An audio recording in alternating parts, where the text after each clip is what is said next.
కేటాయింపులను గౌరవ సభ ముందు ప్రతిపాదిస్తున్నాను. వ్యవసాయం మరియు అనుబంధ రంగాలు. ప్రముఖ వ్యవసాయ శాస్త్రవేత్త డాక్టర్ ఎంఎస్ స్వామినాథన్ గారి మాటలు నాకు గుర్తుకొస్తున్నాయి. వ్యవసాయం గాడి తప్పితే మరేదీ సక్రమంగా సాగడానికి అవకాశం ఉండదు. మన రాష్ట్ర వ్యవసాయ రంగం 62% జనాభాకు ఆసరాగా ఉంటూ మన ఆర్థిక వ్యవస్థకు వెన్నెముకగా నిలుస్తోందన్నది వాస్తవం. వ్యవసాయ రంగం ఎంతో ప్రాముఖ్యతను కలిగి ఉన్నప్పటికీ ఈ రంగానికి సంబంధించి అనేక కీలక పథకాలను అమలు చేయడంలో గత ప్రభుత్వం పూర్తిగా విఫలమైంది. వివిధ వ్యవసాయ పథకాల కింద చెల్లించవలసిన 5,510 కోట్ల రూపాయల బకాయిలను గత ప్రభుత్వం చెల్లించలేదు.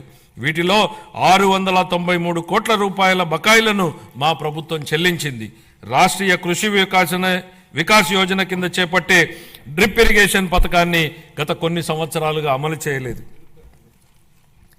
అసలు డ్రిప్ ఇరిగేషన్ ప్రాజెక్టుకు ఉన్న ప్రాధాన్యత గత పాలకులకు ఏం తెలుసు అధ్యక్ష? డ్రిప్ ఇరిగేషన్ అనేది ఈ దేశంలో లేని రోజుల్లో దాని ప్రాధాన్యతను గుర్తించిన నాయకుడిని చూశాం. దేశమంతటా డ్రిప్ ఇరిగేషన్ ఉన్న ఈ రోజుల్లో దాన్ని నిర్లక్ష్యం చేసిన గత పాలకుడిని చూశాం. ఈ సందర్భంగా డ్రిప్ ఇరిగేషన్ ఈ దేశంలోకి తొలి అడుగు ఎలా పెట్టిందనేది ఈ తరానికి తెలియజెప్పాల్సింది అధ్యక్ష. డ్రిప్ ఇరిగేషన్ గురించి ఎవరూ ఆలోచన చేయని 90వ దశకంలో ఇజ్రాయెల్ టెక్నాలజీని రాష్ట్రానికి తేవాలన్నారు చంద్రబాబు నాయుడు గారు. అధ్యయనానికి ఇజ్రాయెల్కి వెళ్లిన కమిటీలో నేను సభ్యుడిగా ఉన్నాను అధ్యక్ష. 3 IAS అధికారులను నన్ను సభ్యుడిగా ఆ కమిటీలో నియమించారు. నాటి ఉమ్మడి రాష్ట్ర ముఖ్యమంత్రి చంద్రబాబు గారి సూచనల మేరకు దాన్ని అధ్యయనం చేసి అందించిన నివేదిక ఆధారంగా దేశంలోనే తొలిసారిగా ఉమ్మడి రాష్ట్రంలో డ్రిప్ ఇరిగేషన్ పైలట్ ప్రాజెక్టు ప్రారంభించారు. దీనిపై నాటి కాంగ్రెస్ పార్టీ అవహేళన చేసింది. ఆ తర్వాత డ్రిప్ ఇరిగేషన్ పై జాతీయ స్థాయిలో వేసిన టాస్క్ ఫోర్స్ కు ఆయనే నేతృత్వం వహించారు. ఇవాళ డ్రిప్ లేని రాష్ట్రం లేదు, డ్రిప్ లేని పొలం లేదు. What Chandrababu Naidu thinks today the nation thinks tomorrow అనడానికి ఇంతకన్నా ఏ నిదర్శనం కావాలని అడుగుతున్నా అధ్యక్ష.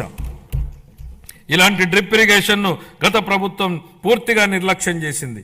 కేంద్ర ప్రభుత్వం డ్రిప్ ఇరిగేషన్ పథకం కోసం విడుదల చేసిన 616 కోట్ల రూపాయలను దారి మళ్లించింది. మా ప్రభుత్వం ఏర్పడిన తర్వాత డ్రిప్ ఇరిగేషన్ కోసం 176 కోట్లను విడుదల చేసి అదనంగా 85,000 హెక్టార్లను డ్రిప్ ఇరిగేషన్ కింద తీసుకురావడానికి మా ప్రభుత్వం అనుమతులు ఇచ్చింది. జీవితంలో ఒక్కసారైనా డాక్టర్, లాయర్, పోలీసు మరియు బోధకుడు అవసరమని చెప్తా ఉంటారు. కానీ రైతు ప్రతిరోజు అవసరం, 3 పూటల అవసరం. కాబట్టి అలాంటి అన్నదాతకు ప్రగాఢ కృతజ్ఞత భావంతో మేం మరో సూపర్ 6 హామీని నెరవేర్చడానికి సిద్ధమవుతున్నామని తెలియజేయడానికి ఎంతో సంతోషంగా ఉంది. ఎన్ని ఆర్థిక ఇబ్బందులున్నా అన్నదాత సుఖీభావ పథకం కింద ప్రతి రైతుకు ఏటా 20,000 రూపాయల అందించేలా కేటాయింపులు చెప్పామనడానికి గర్విస్తున్నాం అధ్యక్ష.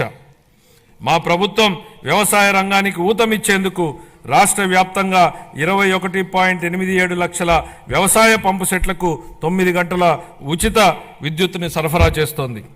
చేపల వేట నిషేధ కాలంలో మత్స్యకారులకు అందించే ఆర్థిక సహాయాన్ని 10,000 రూపాయల నుండి 20,000 రూపాయలకు రెట్టింపు చేస్తామనే మేనిఫెస్టోలోని మరొక హామీని నెరవేర్చడానికి తగిన కేటాయింపులు చేశామని సంతోషంగా ప్రకటిస్తున్నాం. 25-26 ఆర్థిక సంవత్సరానికి వ్యవసాయం మరియు అనుబంధ రంగాలకు 13,487 కోట్ల రూపాయల కేటాయింపును ప్రతిపాదిస్తున్నాను. పౌర సరఫరాల శాఖ. కాలే కడుపుకు పట్టడన్నం పెట్టడమే మా సిద్ధాంతం అని చెప్పిన శ్రీ నందమూరి తారక రామారావు గారు దాన్ని నిజం చేసే దిశగా 94లో